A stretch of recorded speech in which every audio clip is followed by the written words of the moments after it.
하나님 말씀 보겠습니다. 열왕기하 20장 1절에서 11절의 말씀입니다.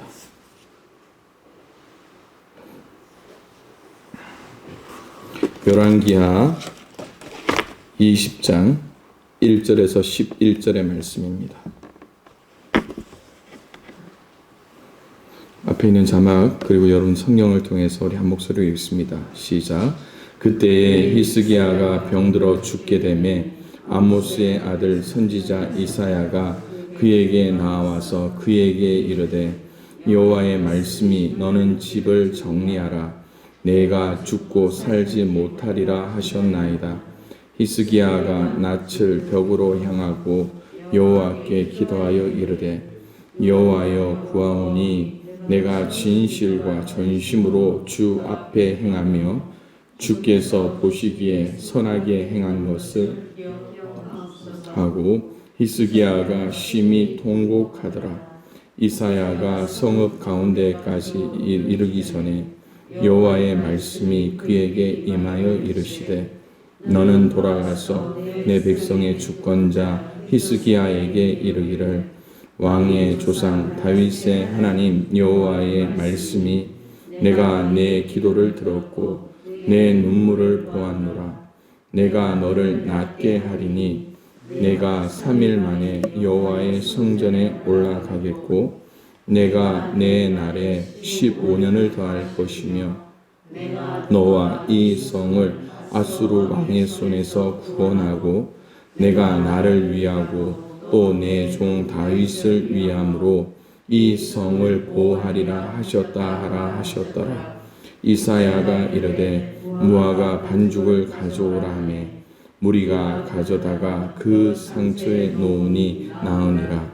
히스기야가 이사야에게 이르되 여호와께서 나를 낫게 하시고 3일 만에 여호와의 성전에 올라가게 하실 무슨 징표가 있나이까 하니 이사야가 이르되 여호와께서 말씀하신 응하게 하실 일에 대하여 여호와께로부터 왕에게 한 징표가 이 말이다. 해의 그림자가 10도를 나아갈 것이니까 혹 10도를 물러갈 것이니까 하니 히스기야가 대답하되 그림자가 10도를 나아가기는 쉬우니 그리할 것이 아니라 10도가 뒤로 물러갈 것이니라 하니라.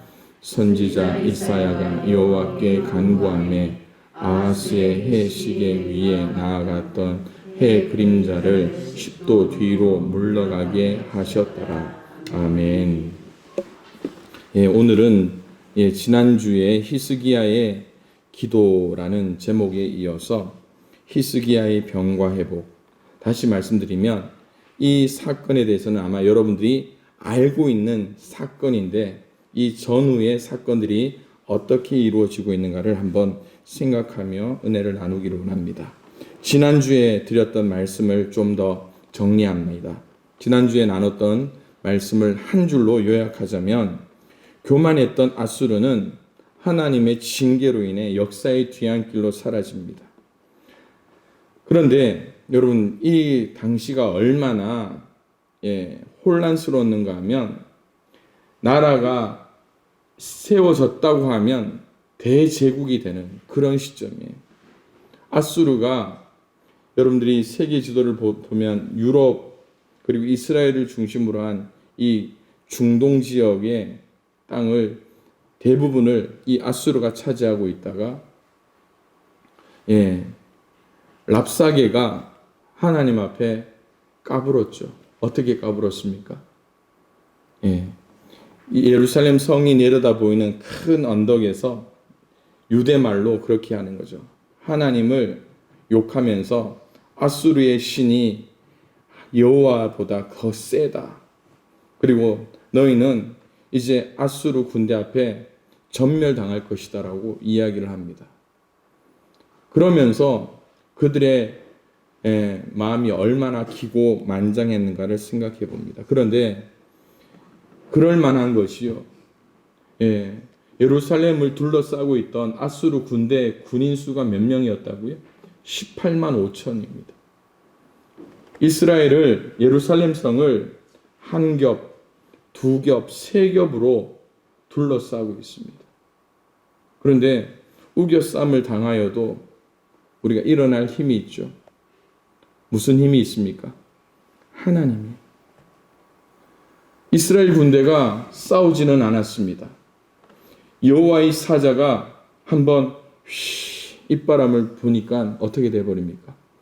그 18만 5천의 군대가 하루아침에 전멸당해버립니다.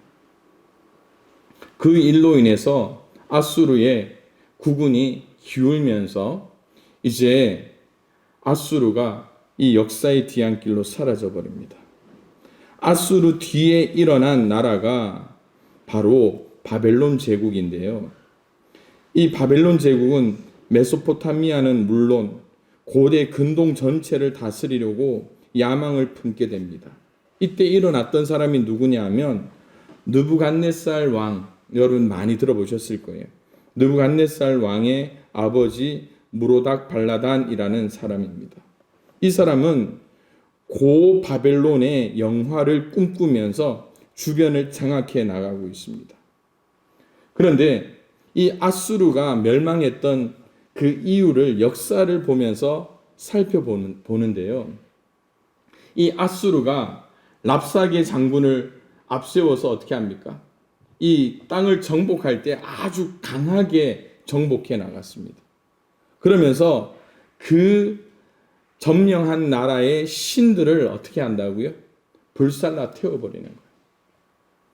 그러면서 정치적으로도 군사적으로도 짓밟으면서 그 백성들의 마음 중심에 있는 그들의 신까지도 이렇게 해버리니까 마음이 얼마나 악하게 되겠습니까? 그러니까 이 다시 일어난 바벨론은요, 이 아수르의 지배 방식을 이제 발판 삼아서 겉은 부드럽고 그리고 속은 더 철저하게 세워나가게 되는 거예요. 그 정책을 우리가 잘 살펴볼 수 있는 성경이 있잖아요. 어디를 볼 수 있습니까? 다니엘서를 보면 돼요. 다니엘과 이 세 친구들이 바벨론으로 이끌려가서 어떻게 합니까? 철저하게 바벨론식 교육을 받게 해야죠. 지금 보면 어떻습니까? 맛집에 가면 어떤 맛이라고요? 겉밭 속초. 이게 바벨론의 통치 방법처럼 이렇게 등장하게 되는 거예요. 그런데 문제가 이스라엘 안에서 문제가 생겨요. 무슨 문제인가 하면 하나님께서 칭찬만 하시던 지도자 누구였습니까?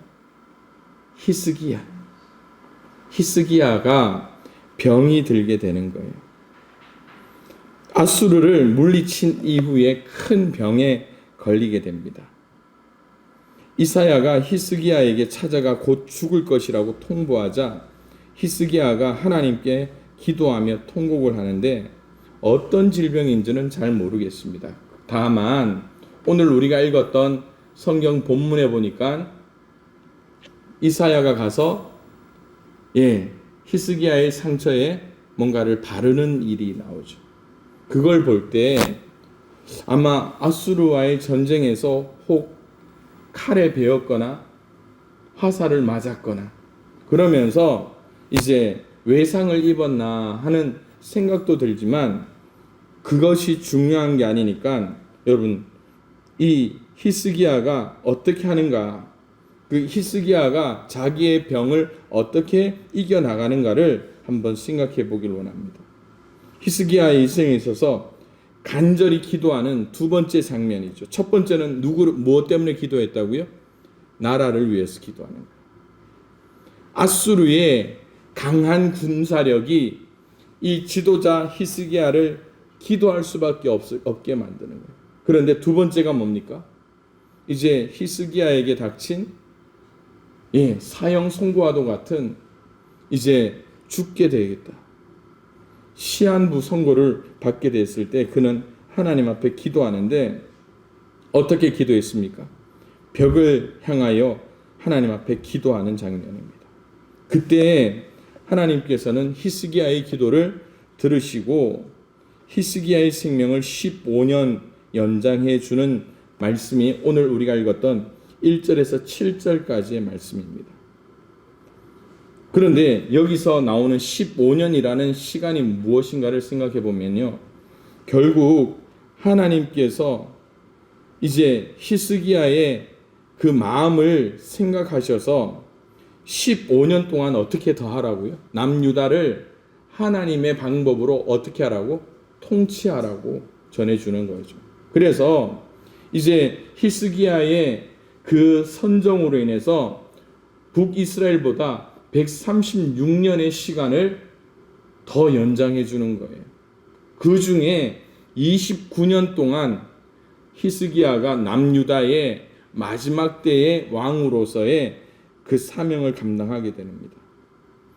히스기야가 병에 걸렸다는 소식을 들었던 바벨론 왕 무로닥 발라단이 예루살렘에 사신을 보냅니다.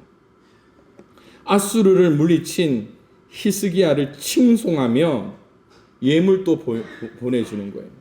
여러분 놀랍지 않습니까? 이 바벨론의 왕 무로닥 발라단도 이 히스기야의 리더십을 인정하는 거예요. 무엇 때문인가요? 무엇 때문일까요? 눈에 가시 같던 아수르를 이스라엘 남유다 요만한 진짜 지도를 펴보면 요만한 유다가 어떻게 합니까? 그냥 하루아침에. 그러니까 여러분 얼마나, 아니 히스기야가 다른 건 몰라도 그 눈에 가시처럼 설쳐대던 이 랍사게의 장군 한 명만 처단했어도요 마음속으로 얼마나 깊이 칭찬을 했겠습니까? 그런데 무슨 문제예요? 이 아수르 전체를 멸망시켜 버렸잖아요. 여러분 이 히스기야가 그 정도 했다는데 대단하지 않습니까? 그건 그 나라 성경책 이야기니까 아무런 감동이 없듯이 쳐다보는데 내 속에 그런 일들이 있었다고 생각해 보십시오. 히스기야가 이제 무로닥 발라단의 편지를 받고 예물을 받은 후에 너무너무 좋아하는 거예요. 그런데 문제는 여기서 생기는 겁니다. 문제는 여기서 생겨요. 무슨 문제가 생길까요? 무슨 문제가 생길까요? 맞습니다. 아무리 좋은 칭찬도요, 딱 어제 새벽 말씀 묵상이 뭡니까? 뭘 넘지 말라? 선을 넘지 말라고 합니다. 칭찬도 선이 있어요. 그 칭찬의 선을 넘으면 뭐가 된다고요? 교만이 되는 거예요. 우쭐해진 히스기야는 이때 바벨론에 우리가 한 게 아니다. 누가 했다? 하나님이, 살아계신 하나님이 아수르 군대를 하루아침에 몰아냈다. 우리가 한 건 아무것도 없다. 이 한마디만 하고 그의 고백이 하나님 앞에 드려지는 간증이 되었다면 여러분 바벨론이 이 유다를 침공하려고 했겠습니까? 안 했겠습니까? 안 하는 거죠. 내가 했다고 하면 여러분 히스기야 왕이 내가 했다고 하면 바벨론은 누구만 잡으면 됩니까? 히스기야만 잡으면 끝나는 거예요. 그런데 눈에 보이지 않는 우리 남유다의 하나님 야훼 여호와께서 우리는 손가락 하나 까딱 안 했는데 그 다음날 18만 5천의 아수르 군대가 전멸당했다. 니들도 우리 얕보지 마라. 한마디만 했으면 바벨론이 남유다를 침공했겠습니까? 안 했겠습니까? 안 했을 거예요. 그런데 여러분 우쭐해지니까 하나님이 안 보이는 거예요.